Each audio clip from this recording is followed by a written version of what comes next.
General trading licence এবং specific trading লাইসেন্সের মধ্যে পার্থক্য কি? আচ্ছা, ধন্যবাদ শিলা রহমান।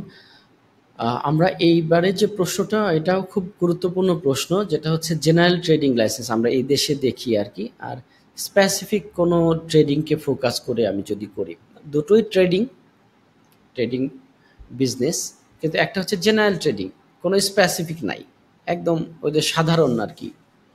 আরেকটা হচ্ছে স্পেসিফিক ফোকাস করে। এটা উদাহরণ দিলে সুবিধা হবে। জেনারেল ট্রেডিং লাইসেন্স নেওয়া মানে হচ্ছে আপনি যে কোনো ধরনের আপনি ট্রেডিং করতে পারবেন, যে কোনো ধরনের।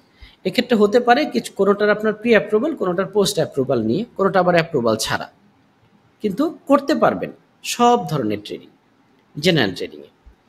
আচ্ছা, আর স্পেসিফিক ট্রেডিং মানে যদি আপনি কোন বিজনেসটা করতে চাচ্ছেন সেটা। এখন দেখা গেল আপনি গার্মেন্টসের বিজনেস করবেন, তো সেই ক্ষেত্রে কি হবে, আপনি স্পেসিফিক ওই গার্মেন্টস ট্রেডিং এর লাইসেন্স নেবেন। গার্মেন্টসের মধ্যে বিভিন্ন ধরনের ক্যাটাগরি আছে।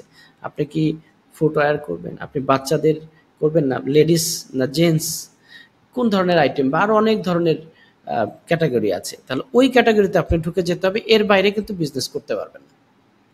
গ্রুপ অফ বিজনেসের মধ্যে থাকলে আপনি ওই গ্রুপের মধ্যে নিতে পারবেন, কিন্তু ডিফারেন্ট বা ক্রস গ্রুপ করতে পারবেন না। যেমন জেনারেল ট্রেডিং হলে আপনি শুও বিক্রি করতে পারবেন, আবার আপনি চালও বিক্রি করতে পারবেন, আবার আপনি ইলেকট্রনিক্স আইটেমও বিক্রি করতে পারবেন।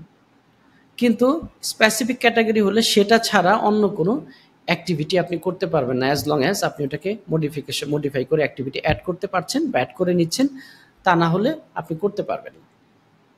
তো এই জন্য জেনারেল ট্রেডিং এবং স্পেসিফিক বিজনেস ট্রেডিংয়ের এটা হচ্ছে কার্যগত পার্থক্য। আরও কিছু পার্থক্য আছে খরচের দিক থেকে। যেহেতু জেনারেল ট্রেডিং লাইসেন্সে যে কোনো বিজনেস করতে পারবেন, এটা খরচের মাত্রা তো বেশি হবেই।